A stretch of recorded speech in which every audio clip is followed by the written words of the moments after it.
ماینکرافت، ولی اگه برم روی آب ویدیو تمومه.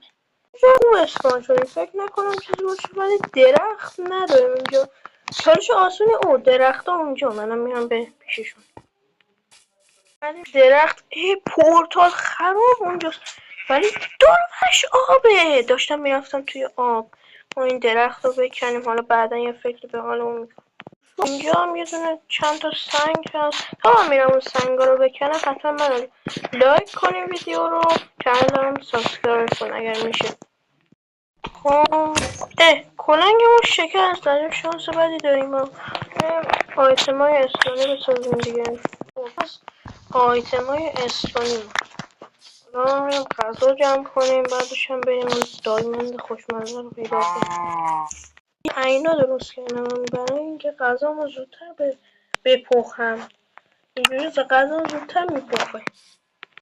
یه کمکم خوابم گرفت، شما بخواه یا بدم فرش بخواه.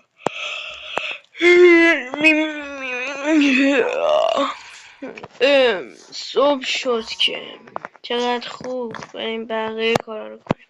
قرارمونم دیگه پخت. بند و بساطمون رو جمع کنیم بریم پیشان پورتال دیگه. زیاد حرف نزن، خفن بکشیم برسیم اونجا.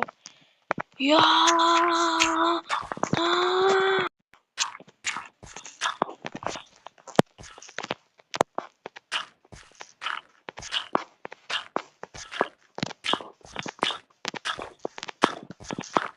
اینم هم بریج خفن ما.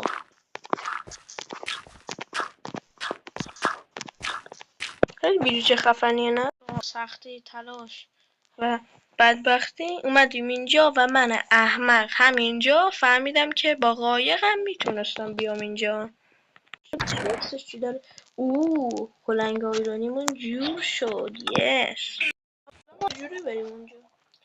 این کار اونقدر آسون نیست. باید ما یک کلاچ خیلی ساده انجام میدادیم و اینجوری میرفتیم اینجا. ما غار پیدا کردیم، ولی اونجا آب هست و خیلی غار خطرناکی حس میکنم. اینم آیرون و آخه ناچ ببخشید، ولی خب چرا الان اونا باید اون بالا باشه؟ ما باید بلاک بزنیم تا بریم اون بالا. پیکس آیرونیمون و قراره با این یه دایموند بکنیم. بسم الله الرحمن الرحیم. ما باید بریم پایین دنبال دایموند بگردیم.